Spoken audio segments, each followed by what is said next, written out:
खबरों के निष्पक्ष विश्लेषण के लिए सब्सक्राइब करें Jantantra TV and press the bell icon. Never miss any update. नमस्कार, आप देख रहे हैं जनतंत्र टीवी, आपके साथ मैं हूं भुवन शर्मा। शुरुआत करते हैं बुलेटिन की। चुनाव के रिजल्ट से पहले बिहार में 3 हत्या की वारदातों ने सनसनी फैला दी है। इस वक्त 3 तस्वीरें हम आपके सामने रख रहे हैं। दरअसल पहली तस्वीर बेगूसराय की है, जहां बरौनी पंचायत 3 के रहने वाले एक होटल संचालक का शव बरामद किया गया। बताया जा रहा है कि मृतक की लाश वैशाली जिले के देसरी थाना क्षेत्र के जंदाहा में मिली है। हत्या की सूचना मिलते ही आक्रोशित लोगों ने तेघड़ा थाना के सामने सड़क जाम कर दी और सड़क पर टायर जलाकर पुलिस प्रशासन के खिलाफ जमकर विरोध प्रदर्शन किया।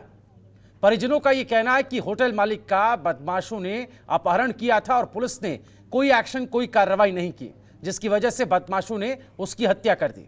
वहीं दूसरी तस्वीर जो दिखा रहे हैं आपको सीवान की है, जहां अज्ञात बदमाशों ने सरेराह एक शख्स को गोलियों से भून दिया। तीसरी घटना पालीगंज की है, जहां अपराधियों ने मॉर्निंग वॉक पर गए पूर्व मुखिया की हत्या कर दी। पूर्व मुखिया को गंभीर हालत में अस्पताल में भर्ती कराया गया, जहां डॉक्टर्स ने उसे मृत घोषित कर दिया। 3 तस्वीरें बेगूसराय, सीवान, पालीगंज। बिहार में कल ही तीसरे चरण के मतदान संपन्न हुए हैं। अंतिम चरण का चुनाव खत्म हो गया है, अब रिजल्ट की बारी। लेकिन इस बीच बिहार में अपराध लगातार हम देख रहे हैं, आपराधिक वारदातें बढ़ रही हैं और 3 अपराध जगत से जुड़ी ये खबरें आपके सामने हैं, बेगूसराय, सीवान और पालीगंज से। अवनीश कुमार हमारे संवाददाता हमारे साथ फोन लाइन पे। अवनीश, बेगूसराय, सीवान और पालीगंज हत्या की वारदातों से एक बार फिर बिहार दहल उठा है और कानून व्यवस्था पर सवालिया निशान खड़े हो गए।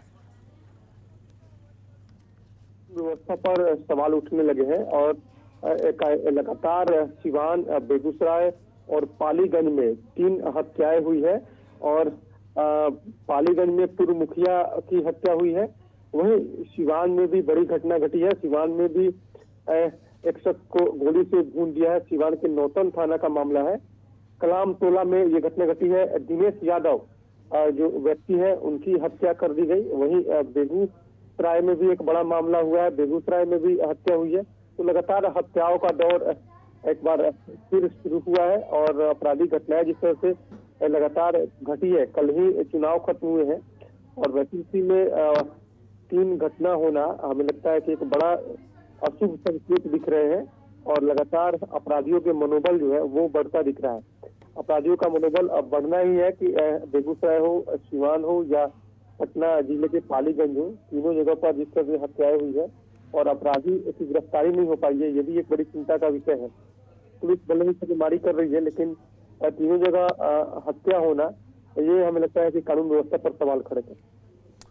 बिल्कुल अवनीश, लेकिन जो पृष्ठभूमि है और जिस तरह से ये अपराध हो रहे हैं, उसमें ज्यादातर हम देख रहे हैं हाल फिलहाल में राजनीतिक एंगल भी इनसे जुड़ा हुआ है और कोई ना कोई किसी ना किसी राजनीतिक दल से ताल्लुकात है। मसलन हम पूर्णिया की बात करें, जहां पर आरजेडी नेता जो है बिट्टू सिंह, जिनके भाई बिन्नी सिंह की गोली मारकर हत्या कर दी थी और इस पर आरोप जो है जेडीयू विधायक और उनके समर्थकों पर लगा था।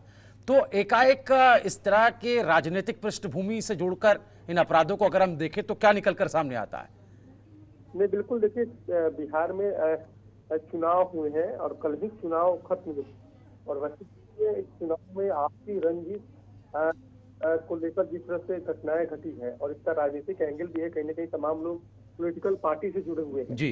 और चुनाव में वोट को लेकर, मतदान को लेकर भी लगातार ये चर्चाएं भी हो रही थी। ये जो समर्थक हैं उनमें भी कहीं ना कहीं ये देखने को मिल रहा है कि समर्थकों के बीच में भी इस तरह की घटनाएं घटी है और राजनीतिक एंगल इसलिए कि लगातार चुनाव में ये लोग एक दूसरे को समर्थन दे रहे थे और इस तरह की घटनाएं घट रही है, तो कहीं ना कहीं राजनीतिक रंजिश भी जरूर है।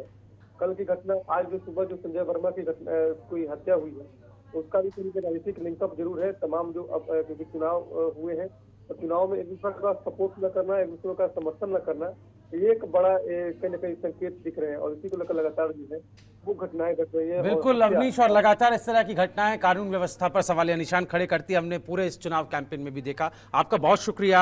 जिस तरीके से कांग्रेस ने भी निशाना साधा था नीतीश सरकार पर, ही कहते हुए कि अपराध का बीहड़ बन चुका है बिहार, कमोवेश अब सूरत हाल अभी फिलहाल जो घटनाएं सामने आई हैं वो इसी ओर इशारा भी कर रहे हैं। खबरों के निष्पक्ष विश्लेषण के लिए सब्सक्राइब करें Jantantra TV and press the bell icon. Never miss any update.